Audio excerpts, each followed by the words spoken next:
Ambassador Sharp, thank you very much indeed for this opportunity. Today we're attending the 7th ADA University Policy Forum, where you attended the last one. I remember interviewing you last year. What are your major takeaways from this forum? Well, my major takeaway from this forum is that it's totally on point. I mean, we see what Donald Trump is doing to the world financial system right at the moment. It's absolutely clear that the old world order has fallen apart and that a new world order is necessary. So the timing of this forum could not be better, quite frankly. I think the discussions have been very, very interesting to me, obviously, as someone from Western Europe. Because we are struggling with kind of changes in American policy, which were previously very, very supportive of European defence, and then suddenly we're now in a new world. But to come here and hear different perspectives from different parts of the world, I think has been very, very fascinating, because every country, of course, is affected by changes in the New World Order.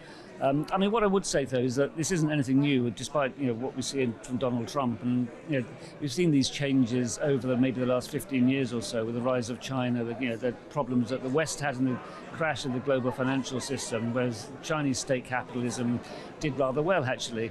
In contrast, and so that as China's become more assertive and the alliances have started to break up and multilateralism has started to become a bit more difficult to maintain. Obviously, the Russian action in the Donbass and Crimea in 2014 doesn't help. Obviously, the invasion of Ukraine broke apart an awful lot of the multilateral system, undermined the Security Council. But what was interesting there, I think, for us in the West, was to see how, while we were totally supportive of Ukraine, as of course is Azerbaijan, which was very much appreciated, nevertheless there are a lot of countries in what you might call the global south who weren't quite so supportive of Ukraine, and that kind of shocked us in the West as to why that is. But that was really a symptom, if you like, of the changing alliances in the world and sort of the changes that multilateralism was facing. So this conference is really bringing a lot of that together, so it's been really, really valuable for me. Ambassador, President also, in relation to Ukraine, expressed his skepticism that the sensible deal could be achieved anytime soon. What do you think about that?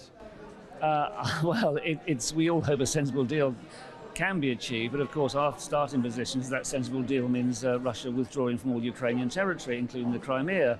Again, we've always said that ultimately it's going to be for the Ukrainian people and the Ukrainian government to take the decisions what works for them, and we would not force them into any deal which they didn't want. So at the moment, certainly, given the circumstances in America and the Trump administration approach towards Russia-Ukraine, which certainly we in the UK, I don't speak for the United Kingdom government, but I can say, tell you that what they think, which is that this is very, very unhelpful, and that therefore France and the UK in particular have been trying to lead and sort of form this coalition of the willing to provide sort of more support for Ukraine should a deal be reached.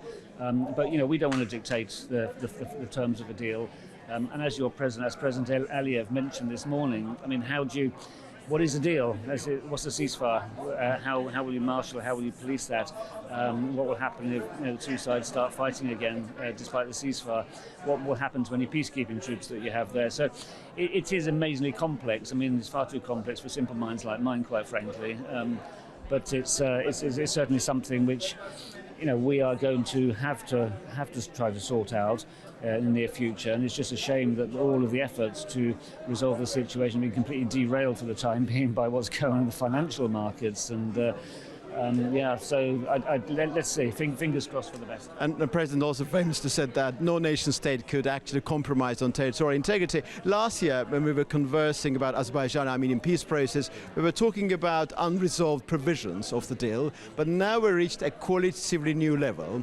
The draft peace agreement has been finalized, but there are some prerequisites. What is your evaluation of the current juncture when it comes to Azerbaijan-Armenian dynamics? Well, I think it's fantastic that the two sides have reached this stage. I think it's fantastic they've done so by themselves without outside interference or outside involvement. So I've always been optimistic that ultimately they would actually reach some sort of deal. And as we saw in Northern Ireland, it's just very, very difficult to get there, even when all sides recognise that it's ultimately in their interest to strike a deal. It still becomes quite difficult to achieve that just because of vested interests and the politics around that. But to get to where the two sides are at this moment, I think is wonderful. And yes, it's hoped that the deal will be signed as soon as possible. But however, of course, I think that President Aliyev is quite right that when he said that these conditions for signing relating to the Armenian constitution and the abolition of the Minsk Group have been out there for quite a while, and I've been discussing them in previous meetings. So let's see. As I say, I'm kind of feel fairly optimistic that will get resolved. But then beyond that, as you know perfectly well, there's all the other issues relating to the Zangezur corridor and border delimitation, and then beyond that, the whole question about how do you promote reconciliation and trust between the two peoples. And so that will then require a great deal of effort. And again, President Aliyev mentioned some of the areas where it would make sense, such as river management. Makes sense to actually cooperate more between the three countries of the region. So that's what we have to aim for, really, and all parties, I think, should be supporting that. I know Central Asia very well. President Aliyev talked about this Trans-Caspian area entailing both Central Asia and also South Caucasus. And recently, on the 3rd and 4th of April, we had this first of its kind EU Central Asia summit, combining what President said about the vitality, the convergence of South Caucasus and Central Asia, and that summit and your analysis of that summit. What would you like to say in the context of this wider region? Well, I think the important point here is that the notion about having the South Caucasus and Central Asia as separate entities is just history. You just have to look at it as one block. Given all of the issues that now everyone is focusing on. Number one, we talked about the middle corridor, the Trans-Caspian international transit route, as an alternative to the northern route, and that is clearly developing. Whatever happens, I think, in the Russia-Ukraine conflict, then that middle corridor will continue to develop because the countries themselves are committed to it, never mind the money going in from the European Union, for example, but the countries themselves, Kazakhstan, Uzbekistan, Azerbaijan, are so committed to the middle corridor. Linked to that, of course, you've got the whole question of critical minerals, which is a big topic nowadays, as the world wakes up to sort of Chinese dominance of the market, and China has just demonstrated again how it can manipulate that market by sort of imposing export controls on certain minerals. So I think, again, the region, Central Asia, and maybe particularly Kazakhstan, will play an important role in diversifying sources of supply of critical raw materials. And that, of course, how do you then get them to the markets? And that comes back to the middle corridor. And then you've got the green energy question. So as the world moves towards net zero, yes, for some time oil and gas will continue to be important. Yes, Azerbaijan and Kazakhstan will continue to be oil and gas exporters, and that will be valuable for the world. But at the same time, they will also increasingly provide green energy. So the links, the Caspian links, are not just shipping, but also, of course, electricity cables then going on to Europe.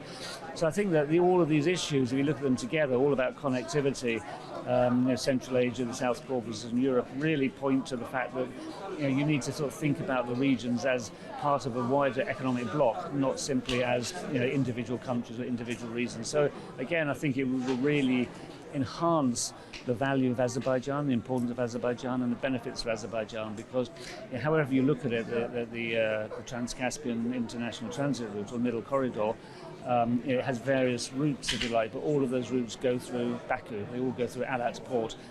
So Azerbaijan is the indispensable hub on the middle corridor, which just means it has a crucial role to play and as a central node when it comes to looking at processing and manufacturing and things like this. So I think that it's a really fantastic opportunity for Azerbaijan's economic development and future.